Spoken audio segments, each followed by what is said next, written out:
Good morning. Let's have a little coffee and let's talk. I love the martial arts. People have said you seem dedicated to the martial arts. I am not. I am not dedicated to the martial arts. I've just practiced it all my life consistently and often very intensely. What?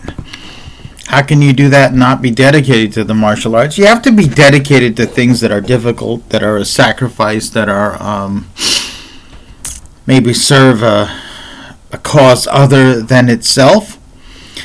But no, for me, martial arts is just pleasurable, beneficial, and salubrious, good for the health, right? So that don't take much dedication. That just takes like the intelligence and the perceptiveness to know that, wow, this thing gives me a lot, gives me a hell of a lot more than I give it, and it's fun, it's pleasurable. I can do it by myself or with other people, and it actually would take effort to stop doing it, because then all those benefits and pleasures would go away. My life would be lessened for it, right? So I'm not dedicated to the martial arts. If anything, it's been dedicated to me. It's been really loyal and dedicated to what I put into it. So the title of this video, which is going to be something like what really makes martial arts suck? What is it about the martial arts that sucks? And really, why? Why does it suck? What is making it suck? What is the worst part of the martial arts? And this was sparked by several things.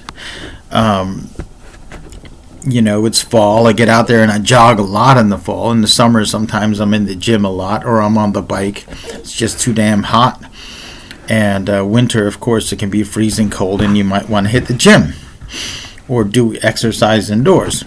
But fall and spring, man, getting out there jogging, it's fun even for a slow, plodding, disabled vet like me, right? So I'm having fun out there, and I'm seeing a lot of very attractive, nubile young ladies, and quite a few of them are friendly. They wave, they smile. It's kind of a good motivation to get up in the morning. And, at any given time, there can be a 5K, a 10K run, and it's such a popular activity, and people do these things, and they have so much fun. And there's medals for every age class, for men, for women, teens, and there's just people doing so many things on so many levels for these local runs, and they have fun. It's enjoyable. Every time I go to a martial arts tournament or a martial arts event, there's always a degree of tension, there's contention, there's tribalism, and I think that the sport aspect of the martial arts often is the least enjoyable part of it. The thing that makes the most people move on to some other activity that injures people, that mentally injures people, that corrupts people. And why? This is not to say that there aren't good tournaments in this country. This is not to say that there aren't sporting events in the martial arts that have a net positive or are mostly positive. But man, there are so many negative ones. There's so many negative things that happen. And I was thinking about how much I enjoy jogging, how much people enjoy doing the running competitions, the 5Ks, the 10Ks, the marathons, and things like that. I was thinking about a video I posted the other day about overdoing impact training, and my friend Jose Gonzalez, Master Gonzalez, gave me a text and said, hey, I really appreciated that. It was informative, and it helps guide action. And he's given me so much information on weight training, circuit training, incorporating total body movements and things like that. And so I feel like I should reciprocate, right? And then I reflected on how when I went to the Show Me State games and got those 3 gold medals, the really negative experience I had, I enjoyed getting out there and doing the forums. The judging, I mean, it's really hard to find a qualified judge. The attitude of some of the other black belts and competitors, it is Missouri. They don't like outsiders here. I mean, I've been in the Midwest for, I got here in 2011. It's been 12 years. 12 going on 13, right? And still in some ways, I'm treated like an outsider by some people, right? The one incident where I'm sitting on the floor and I just finished talking to someone and I'm watching some of the kumite of the underbelts and one of the other black belts, young, big, it's kind of big and wide, kind of a big country boy type, big gut, big arms. And he's like, tap, tap, tap, and kicked me 3 times on the shoulder and said, hey, you got to move. We got to use this floor. I mean, you would never do that in any tournament I've been to. And I've been to tournaments that had crappy etiquette. So this was actually some of the crappiest etiquette I'd ever seen in my life. Since my first tournament, I think it was in 1980 at the Mid-Atlantic Karate Tournament in Hamilton, New Jersey, right? So why are tournaments here so consistently absolutely bad? And I believe it relates even to a video I made about why this special operations community screws itself. The inmates run the prison, right? The inmates run the insane asylum. In any other sport, in baseball, you have a baseball game, and what happens? You have referees and officials brought in who are not coaches, who are not members or affiliated with one team. Same for soccer. It's a real sport. Judo competition has been around a while, and I don't know how judo competitions are run. It may be possible that referees are chosen from people who are not affiliated with any of the competitors, but I suspect not, because a lot of karate tournaments were modeled after judo tournaments. You have the ippon system, right? The one decisive blow, and a lot of that comes from kendo.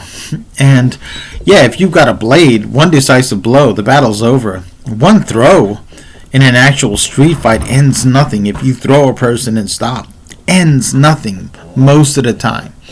Same thing with a well-placed punch or kick. You throw a knockout punch or kick, even as the person's slightly moving back or away, or if they got 100 pounds on you, right? It's not going to stop the fight. It's not going to stop the fight. It's not going to stop the fight. So we've tried different rule sets. For a while there was light contact continuous, and I think that was Wuko, right?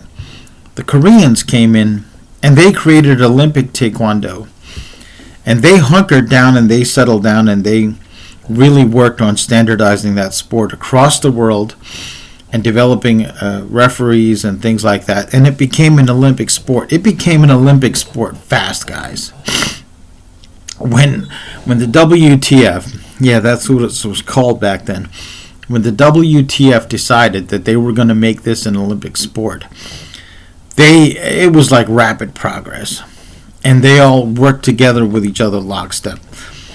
There are too many egos in martial arts. There are too many people who refuse to see the value in something else, or who are blind and unable.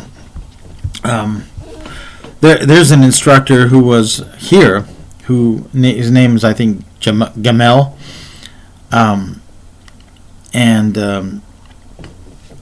or Abdel. He's a Egyptian American guy, big dude, kind of talks like this, like an upper crust white dude, right? And big muscular guy. I mean, he was saying, well, maybe if you could train with our class, and if this might work out for you better. I mean, like, and he started talking about the body mechanics they stress. And what I find hilarious about this is I demonstrated a Hung Gar form that uses every single body mechanic Shorin uses and others. And not only that, earlier in a conversation before the competition started, as I was talking to him, I mentioned I had a karate background, and my first style was Shotokan, and that was his first style. And I demonstrated Tekki Shodan in front of him with all the body mechanics. So the man is literally blind, or unwilling to be honest about what he sees, or unable to see it. In either case, he's unqualified to judge other styles on the state level. I watched these two girls. They were ATA black belts. One was 16, I think one was 12 or 13. They were highly skilled. And, they weren't like participation award black belts. They were fantastic. They did forms, weapons, and fighting. And they would throw... The older girl threw a perfectly controlled, absolutely fast, spinning hook kick, stopped it dead on the other girl's face. Didn't get a point for it. I mean... And the other girl was about her size. That would have broken her jaw or knocked her out had it landed full force. They weren't scoring hook kicks, and I'd even mentioned it. There was lack of standardization. For example, they had written rules read out. And one of the rules was you could do a leg kick. They're like, yeah, we're just not doing that. Like, as the written rules that the committee agreed on was being read out, they were like, yeah, we'll do this, but not that. I mean, what other sport is this disorganized? What other sport do you have people that are competing also judging, people who train the competitors judging? I mean, this tournament is even maybe a tiny bit above because it is sanctioned and, maybe even possibly partially funded by the state of Missouri, and it is the Show Me State Games, and some of I noticed there were officials there who weren't competing, and many of them look like retired competitors, right? But so I assume local tournaments are as they always have been, where a bunch of people show up, they get the black belts together. Hey, what are we doing? Okay, you're doing this. One official pointed at me and said, "You're going to be the center referee here," and immediately someone who kind of knew the area better said, "I'll." Kind of pushed me aside and was the center referee and said, "You judge this corner." And again, no other sport. This has been happening since martial art tournaments started in the United States, and it's compounded by the fact that so many people start a style with little training, no training. We're lucky if someone gets a first-degree black belt legitimately and branches off and does his own thing.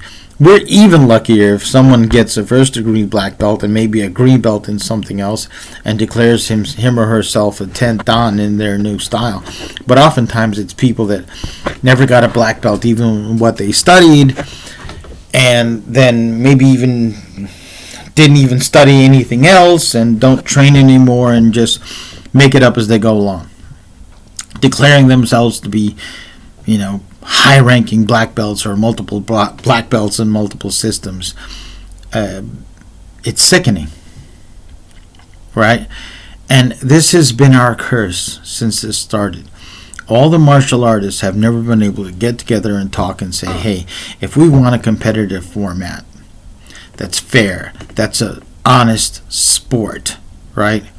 What can we do to make it on par with other sports? And I would say the first thing you all need to do is get this sport recognized, organize it so we have impartial judges and referees, qualified judges. It's kind of happened on a very insulated level with like the JKA or ATA or certain things like that. But you see how long it took for karate, for example, to be an Olympic sport. And in the first Olympics, someone knocked an opponent clean out and lost. And the person he knocked out became gold medalist, the first gold medalist in history in karate, right? Because we have weird, dumb rules. We have odd ways of doing things. Taekwondo runs circles around us in terms of being an Olympic sport. Judo did it. because it was the first. Yeah, we have Sanda, which potentially could have been incredibly popular, but Kung Fu just doesn't have a lot of people participating, because I could make a whole other video on how disorganized and disjointed and uncooperative Kung Fu is with each other, right? You've got people from both overseas and here declaring themselves to be the deadliest grandmasters with the iron palm and the death touch who've never sparred or barely spar. I believe Kung Fu was one of the best martial arts out there. If you could do everything in Kung Fu, in your forms, in the syllabus, on another person, you could mass murder every MMA fighter, every kickboxer, every boxer on the planet if you knew and had learned how to execute those techniques on people. But a lot of Kung Fu people are, sort of not into that. But which wouldn't be a problem if they didn't think that they could do it, right?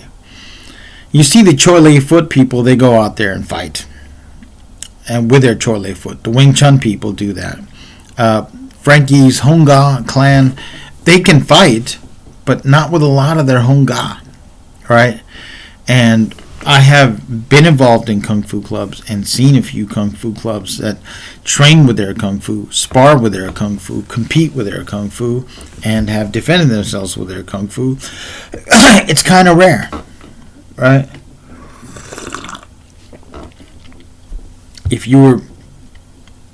There are some schools that, if their advertising was a little bit more honest, not for fighting. We are a exhibition school.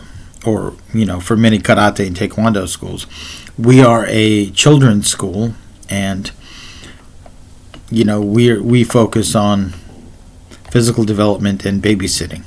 It might be more honest, right? I don't actually think, some of you are going to say, well, it's really just commercialism. I don't actually think commercialism has been as destructive as the way we have handled the sporting aspect of the martial arts, and how disorganized, disjointed, and partial and biased our judges and referees are, and our weird selection criteria. Because commercialized, sometimes for the better, sometimes for the worse, we live in a capitalistic society, right? One good aspect of capitalism in the martial arts, commercialization, is that you can have a professional. If you are practicing Wing Chun Kung Fu, right, or Taekwondo, right, and you teach every day, you make enough money from your school that you have nothing else to do. You teach every day. You can afford to train every day. You can buy training equipment. You can, get up in the morning, do your own workout, and then stretch out. You can study books and videos of yourself from masters, from famous authors. You can watch tournament footage. You can teach in a morning class, an afternoon class, an evening class, or multiples.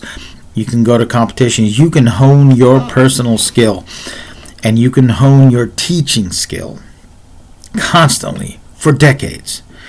If you're dedicated sensei in Japan and you hold down a day job and you teach a couple nights a week, and you're exhausted from the weekends from teaching, even though you studied a very authentic form of karate and everything, you don't have the time and the resources and the recovery that someone who's doing this professionally does. That's not what makes it bad.